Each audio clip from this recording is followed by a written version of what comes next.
ጤና ይስጥልን ክቡራን የኢቢኒ ዜና ቻናል ተመልካቾች፣ ሰበር ዜናዎችን ይዘን ቀርበናል። በቅድሚያም አርዕስተ ዜናዎችን። ኢትዮጵያን የሚመለከቱ 4 የኢሚግሬሽን ውሳኔዎችን ፕሬዝዳንት ትራምፕ አሳለፉ።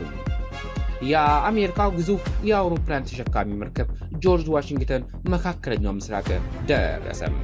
ውድ ተመልካቾቻችን፣ ወደ ዝርዝር መረጃው ስንገባ ዜናዎቹን ማቀርብላችሁ ጌታው ቃልማንዶፎስ ነኝ። ሰብስክራይብ ማድረግዎን እንዳይረሱ። ኢትዮጵያን የሚመለከቱ 4 የኢሚግሬሽን ውሳኔዎችን ፕሬዝዳንት ትራምፕ አሳለፉ። የአሜሪካው ፕሬዝዳንት ዶናልድ ጄ ትራምፕ የምርጫ ቅስቀሳ ያደረጉ በነበረበት ወቅት ዋነኛ አጀንዳቸው ካደረጓቸው ጉዳዮች መካከል ስደተኞችና ጥገኝነትን ጠያቂዎች ይገኙበታል። 2 ዓመታት ሊሞላው ወራት በቀሩት የስልጣን ዘመናቸው ስደተኞችና ጥገኝነት ጠያቂዎችን ኢላማ ያደረጉ ትዕዛዞችን አሳልፈዋል።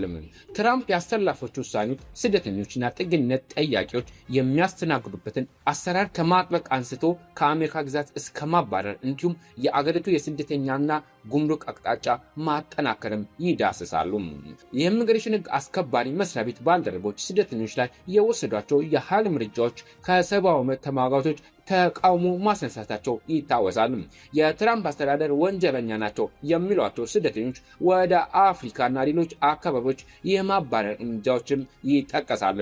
በአሜሪካ ቋሚ የመኖሪያ ፍቃድ የሚሰጣቸው ሰዎች በአሜሪካ ላይ የሚኖራቸው ጥገኝነትና ሌሎች ቅድመ ሁኔታዎችን ከግምት ውስጥ በማስገባት ጥያቄያቸው ውድቅ ሊደረግ የሚችልበት አዲስ አሰራርም ይገኝበታል። የትራምፕ አስተዳደር ውሳኔዎች ስደተኛና ጥገኝነት ጠያቂዎች ላይ ብቻ ያነጣጠሩ አይደሉም። ተማሪዎች፣ ጎብኚዎች፣ ቪዛ ጠያቂዎች እንዲሁም በአሜሪካ የሚወለዱ ሰዎችን የሚመለከቱ ጥብቅ መመሪያዎች ወጥተዋል። በተለያየ መንገድ ኢትዮጵያውያን ላይ ጫና ሊያሳድሩ የሚችሉ የትራምፕ አስተዳደር 4 ውሳኔዎችን እንመልከትም። የአሜሪካ ውጭ ጉዳይ መስሪያ ቤት ወደ ሀገሪቱ ለመግባት የንግድና የቱሪስት ቪዛ የሚያመለክቱ ሰዎች እስከ $20,000 የሚደርስ ገንዘብ በማስያዣነት ሊጠየቁ እንደሚችሉም አስታውቀዋል። ከ1 ዓመት በፊት በሙከራ ደረጃ ይፋ የተደረገው አሰራር በቋሚነት እንደሚተገበር የተገለጸው በቅርብ ነው። የትራምፕ አስተዳደር ውሳኔ ከቪዛ ጊዜያቸው በላይ የሚቆዩ ዜጎቻቸውን ለመከላከል ያለመ መሆኑን አሳውቀዋል። አሰራሩ የሚተገበረው ለረጅም ጊዜ የሚቆዩ ዜጎች ባላቸው አገራትና የአገር ውስጥ ሰነዶች ላይ የላላ ቁጥጥር በሚያደርጉ አገራት ላይ እንደሆነም ተገልጿል። የቢ1 እና ቢ2 ቪዛ ጠያቂዎች ከ5,000፣ 10,000፣ 15,000 ወይም $20,000 በማስያዣነት እንዲያቀርቡ ሊጠየቁ ይችላሉ። ተጓዦች በተሰጣቸው የቪዛ መቆያ ጊዜ መሰረት ወደ ሀገራቸው የሚመለሱ ከሆነ ያሳዩት ገንዘብ እንደሚመለሳቸው ተገልጾም በትራምፕ የመጀመሪያ የስልጣን ዘመን ማብቂያ ላይ ተመሳሳይ አሰራር ተግባራዊ ሆኖ ነበረም። ነገር ግን ከኮሮና ቫይረስ ወረርሽኝ ጋር በተያያዘ የዓለም አቀፍ ተጓዦች ቁጥር በመቀነሱ ሙሉ በሙሉ ተግባራዊ አልሆነም ነበር። በሌላ በኩል በኢትዮጵያ የሚገኘው የአሜሪካ ኤምባሲ ያለፈው ዓመት ሐምሌ ላይ ለኢትዮጵያውያን የሚሰጠው ቪዛ የቆይታ ጊዜ ወደ 3 ወር ማጠሩን ማስታወቁ ይታወሳል። ስደተኛ ባልሆነ የቪዛ አመልካች ላይ በተደረገ የፖሊሲ ለውጥ ምክንያት ለንግድና ለጉብኝት ወደ አሜሪካ የሚጓዙ ኢትዮጵያውያን የሚያገኙት ቪዛ ለአንድ ጊዜ ብቻ የሚያገለግልና የ3 ወር ቆይታ ያለው እንደሆነ ይፋ ተደርጓል። ቀድሞ በነበረው አሰራር በዚህ ምድብ ውስጥ የሚገኙ ተጓዦች የሚያገኙት ቪዛ ለ2 ዓመት የሚቆይ ነበር። በተጨማሪም የቪዛ የቆይታ ጊዜም እስከሚጠናቀቅ ድረስ በተደጋጋሚ ወደ አሜሪካ መግባት ይቻል ነበርም። የትራምፕ አስተዳደር የደህንነት ስጋት ነው ባላቸው አገራት ዜጎች ላይ የጎላ ክልከላ መጣሉን አይዘነጋም። ከነዚህ መካከል ኤርትራ፣ ቻድ፣ ዲሞክራቲክ ሪፐብሊክ ኮንጎ፣ ሊቢያ፣ ሶማሌና ሱዳን ይገኙበታል።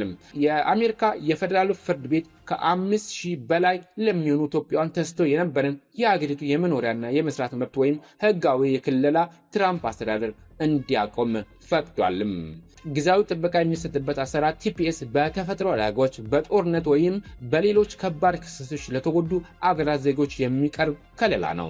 ለኢትዮጵያውያን ተሰጥቶ የነበረው ጊዜያዊ ከለላ መቋረጡም የስደተኞች መብት ተሟጋቾች ተቃውሟል።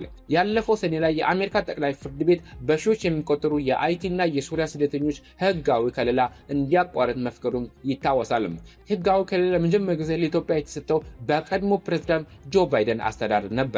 አፍሪካን ኮሚኒስት ቱጌዘር የተሰኘ የመብት ተሟጋች ቡድን የፖሊሲና የጥብቅና ጉዳዮች ምክትል ዋና ዳይሬክተር ዲያና ኮንታ በኢትዮጵያ ያለው ቀውስ አሁንም የቀጠለ ሲሆን ይህ ውሳኔ በአሜሪካ የሚኖሩ በሺዎች የሚቆጠሩ ኢትዮጵያውያን ሕይወት ከፍተኛ አደጋ ላይ ይጥላል በማለት የፍርድ ቤቱን ውሳኔ ኮንነዋል።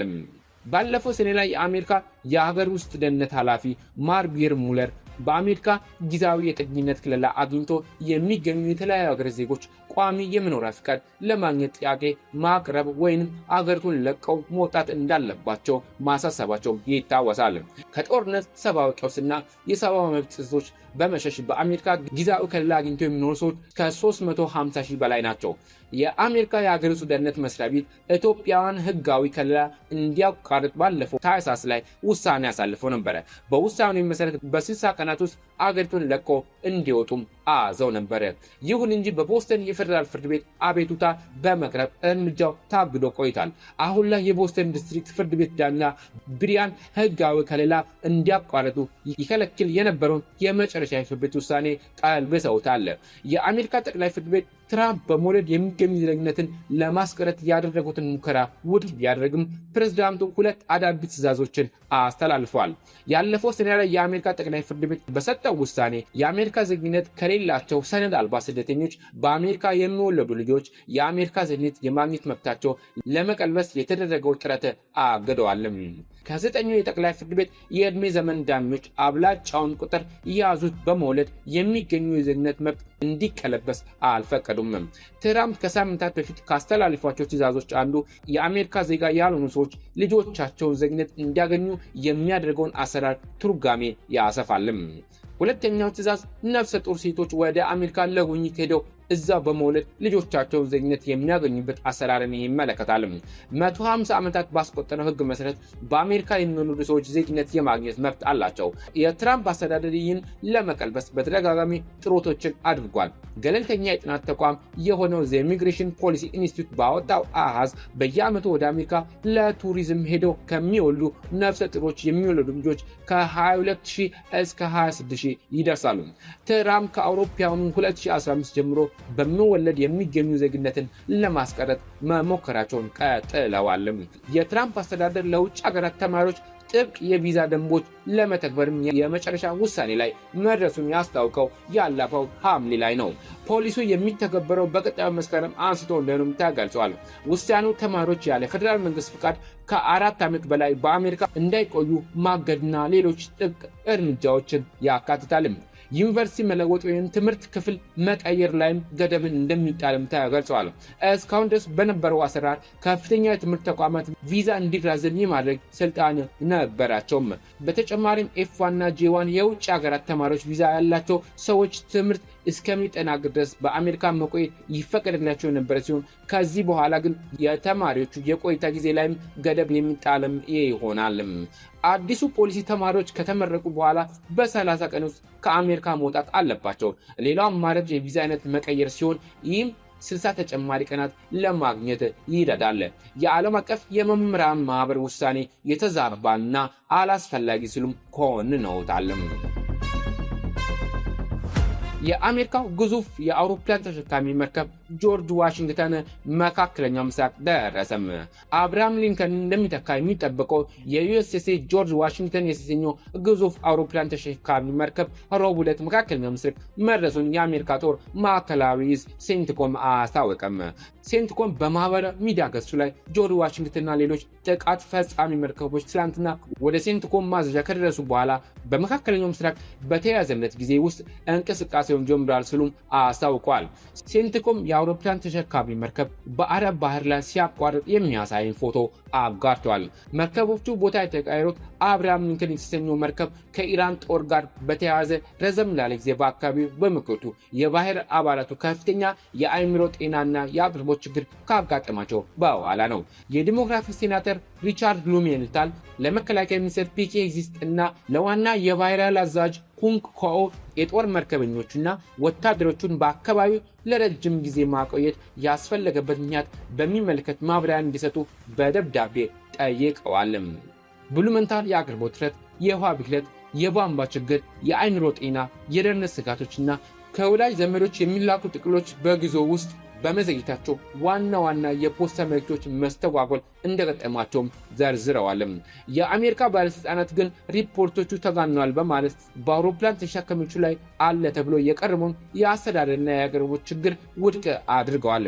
ጆርጅ ዋሽንግተን በጃፓን ዩኮሶካ ውስጥ የነበረ የአሜሪካ የባህር ኃይል ብቸኛ የአውሮፕላን ተሸካሚ መርከብ ሲሆን አብርሃም ሊንከን ለመተካት ወደ መካከለኛው ምስራቅ እንዲጓዝም ተደርጓል። ክቡራን ተመልካቾቻችን ለሰዓቱ የያዝናቸው ዜናዎችን ይመስሉ ነበር። ከጥቂት ሰዓታት በኋላ በሌሎች መረጃዎች እስክንገናኝ መልካም ጊዜ እያልን ኢቢኤን የዜና ቻናልን ላይክ እና ሰብስክራይብ ያድርጉ። እንዲሁም የደወል ምልክቱን ይጫኑ።